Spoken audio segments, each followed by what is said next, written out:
Hello friends, YouTube channel में आपका स्वागत है।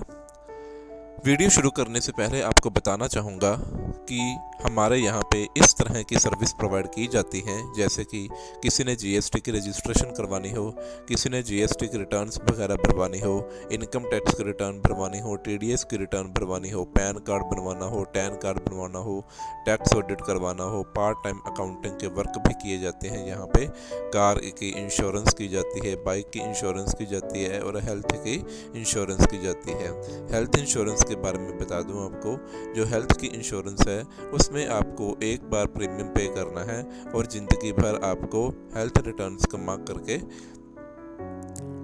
वो बिना प्रीमियम पे किए हेल्थ इंश्योरेंस का बेनिफिट ले सकते हैं। जिन्होंने इस तरह की कोई भी सर्विस लेनी हो तो ये वो दोनों मेरे इन दो नंबर पे कांटेक्ट कर सकते हैं, 9217817499 9592583093। तो चलिए शुरू करते हैं। आज की वीडियो है जीएसटी की जो रिटर्न्स है वो कितने प्रकार की होती हैं, मतलब कि टाइप्स ऑफ रिटर्न्स, कि जीएसटी की कौन कौन बंदा कौन कौन सी रिटर्न फाइल करता है। तो देखते हैं। यहाँ पे आपके सामने आप स्क्रीनशॉट भी ले सकते हैं, कोई दिक्कत नहीं है। यहाँ पे मैंने एक कॉलम बनाया है, एक रिटर्न नेम, दूसरा है डिटेल ऑफ डाटा, तीसरा है मंथली और क्वार्टरली। जैसे कि जो है GSTR1 में सेल बिल वाइज जो डाटा है वो फिल किया जाता है, बिल वाइज डिटेल जाती है सेल की, और ये मंथली भी है और क्वार्टरली भी होती है।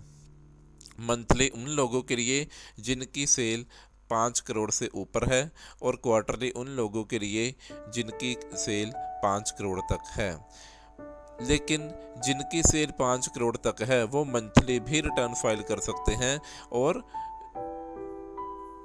वो या तो सिलेक्ट कर सकते हैं कि हमने क्वार्टरली रिटर्न फाइल करनी है।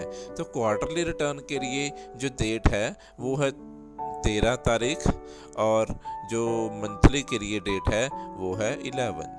ठीक है दोस्तों।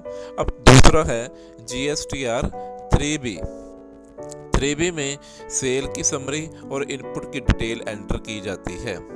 जो गवर्नमेंट को हम इंफॉर्मेशन देते हैं वो है GSTR 3B में सेल की समरी देते हैं और इनपुट की डिटेल प्रोवाइड की जाती है। थोड़ा सा बड़ा कर दूं मैंने कहा, अगर ना समझ में आ रहा हो, पता ना लग रहा हो। ठीक है दोस्तों। तो इसकी जो ड्यू डेट है वो है 20th, 22nd and 24th of the next month. 22nd और 24th मैंने इसलिए लिखा, जो लोग GSTR1 क्वार्टरली फाइल करते हैं उनके लिए 22nd और 24th हो सकती है, डिपेंड ऑन द स्टेट, कि स्टेट के अकॉर्डिंग उनकी डेट 22nd हो सकती है और 24th हो सकती है। अब तीसरी रिटर्न के बारे में चलते हैं, दैट इज GSTR 5। GSTR 5 वो लोग रिटर्न फाइल करते हैं जो NRI हैं, फाइल्ड बाई, मैंने यहाँ पे लिखा है, ध्यान से देखिएगा, filed by NRI must report. क्या उन्होंने इंफॉर्मेशन डालनी है GSTR 5 में, input and capital goods import in India, जो कि इंडिया से इंपोर्ट किया गया है, वो डिटेल डालनी है, और detail of bill of entry along with rate of and IGST deposited. ये सारी इंफॉर्मेशन उसको GSTR 5 में डालनी है, और किसने डालनी है? NRI ने, और कोई भी पर्सन GSTR 5 की रिटर्न फाइल नहीं करेगा। इसकी जो ड्यू डेट है दैट इज जो 3B की है, due date 20th of the next month. अब आ जाते हैं GSTR 5A में। 5A भी वही NRI फाइल करेगा, लेकिन जो ऑनलाइन इंफॉर्मेशन की सर्विस प्रोवाइड करते हैं आउटसाइड इंडिया से टू इंडिया को, अनरजिस्टर्ड पर्सन को online information and database access और retrieval OIDAR service, online information की सर्विस प्रोवाइड करते हैं बाहर से अनरजिस्टर्ड पर्सन को, तो उनकी ड्यू डेट जो है वो that is 20th of next month.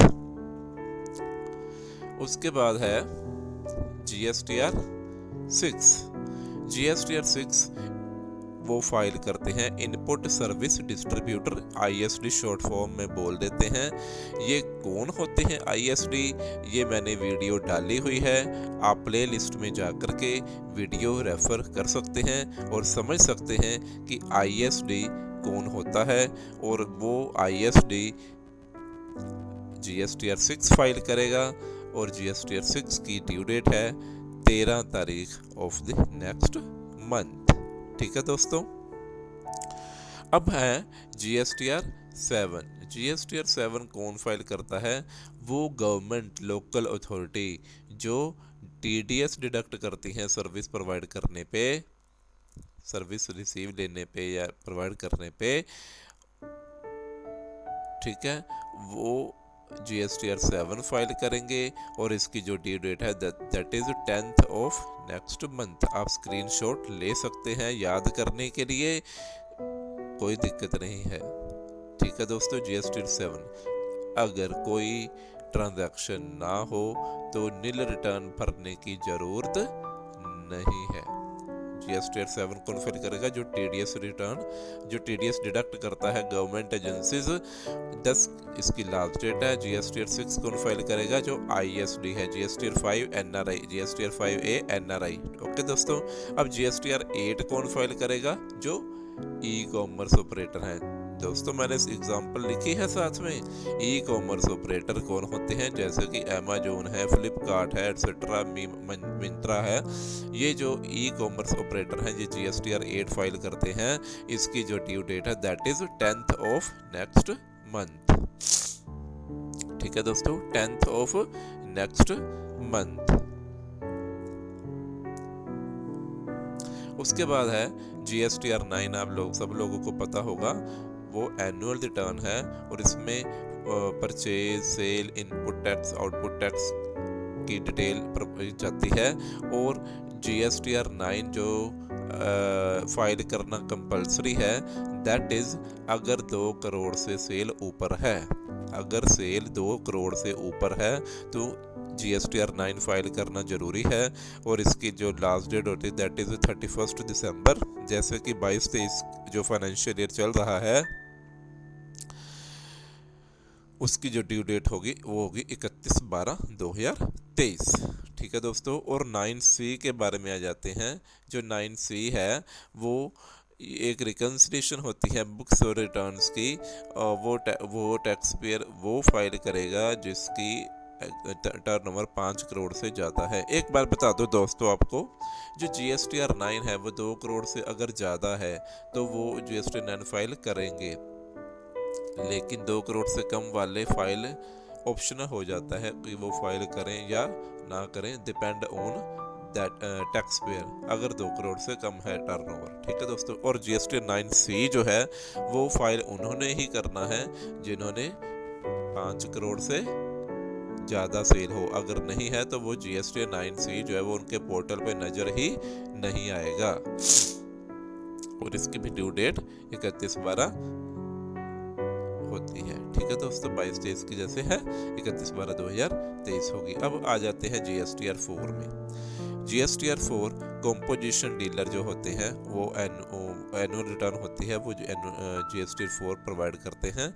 और इसकी जो ड्यू डेट होती है वो होती है 30 अप्रैल। जैसे 31 दिसंबर होती है GSTR 9 और 9C की, इसकी होती है 30 अप्रैल। मतलब सिर्फ एक ही महीना दिया है इनको रिटर्न के लिए, एनुअल रिटर्न होती है। ठीक है दोस्तों। उसके बाद आ जाते हैं GSTR 10 में। GSTR 10 जो है वो टैक्स जिन्होंने GST नंबर सरेंडर किया है, कैंसिल किया है, वो GSTR 10 फाइल करेंगे। कब करेंगे, जब उनको कैंसिलेशन ऑर्डर रिसीव होगा उसके 3 महीने के अंदर अंदर। ठीक है दोस्तों। 3 महीने के अंदर अंदर उनको GSTR 10 फाइल करने की जरूरत पड़ेगी।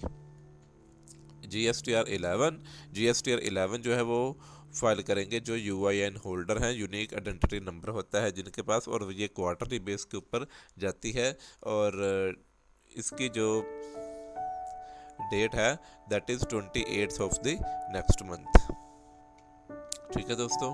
और जो यूआईएन होल्डर्स होते हैं वो एक एम्बेसी हो गई, सेंट्रल गवर्नमेंट हो गई। ठीक है दोस्तों, इस तरह की जो एजेंसीज हैं, जो एक ऑर्गेनाइजेशन है पर्सन की जिसको ऑथराइज किया हुआ है गवर्नमेंट ने, तो वो यूएएन होल्डर होते हैं। उनको रिटर्न फाइल करना है GSTR 11 और इसकी जो ड्यू डेट है that is 28 of next month. अब मैं आपको बता दूं GSTR 1 जो है उसकी 10 तारीख होती है और 13 तारीख होती है। सेल का डाटा दिया जाता है उसमें। GSTR 3 भी जो है वो कौन फाइल करेगा, सभी फाइल करेंगे। उसकी ड्यू डेट 20, 22 और 24 होती है स्टेट वाइज। अपना सेल परचेज का समरी इसमें जाता है। और उसके बाद आ जाते हैं GSTR 5 में। GSTR 5 जो है और 5A जो है वो NRI भरते हैं। इसकी ड्यू डेट 20 है। और GSTR 6 जो है वो इनपुट सर्विस प्रोवाइडर जो है वो फाइल करते हैं और इसकी ड्यू डेट जो है वो 13 है। और GSTR 7 जो है वो गवर्नमेंट अथॉरिटी जो TDS काटती है वो फाइल करेंगे GSTR 7 और इसकी ड्यू डेट जो है वो 10 है। और GSTR 8 ई-कॉमर्स ऑपरेटर करेंगे, इसकी ड्यू डेट 10 है। और GSTR 9 और 9C तो आपको पता ही है। और GSTR 4 भी आपको पता है। और GSTR 10 जो है, GSTR 9 और 9C एक एनुअल रिटर्न है, ये 31/12 ड्यू डेट है। और GSTR 4 जो है वो कंपोजिशन डीलर है, वो इसकी 30 अप्रैल है। और GSTR 10 जो है वो जिन्होंने GST नंबर सरेंडर किया है वो फाइल करेंगे सरेंडर जो कैंसिलेशन की ऑर्डर रिसीव होने के 3 महीने के अंदर। और यूएएन होल्डर GSTR 11 फाइल करेंगे 28 ऑफ द नेक्स्ट मंथ।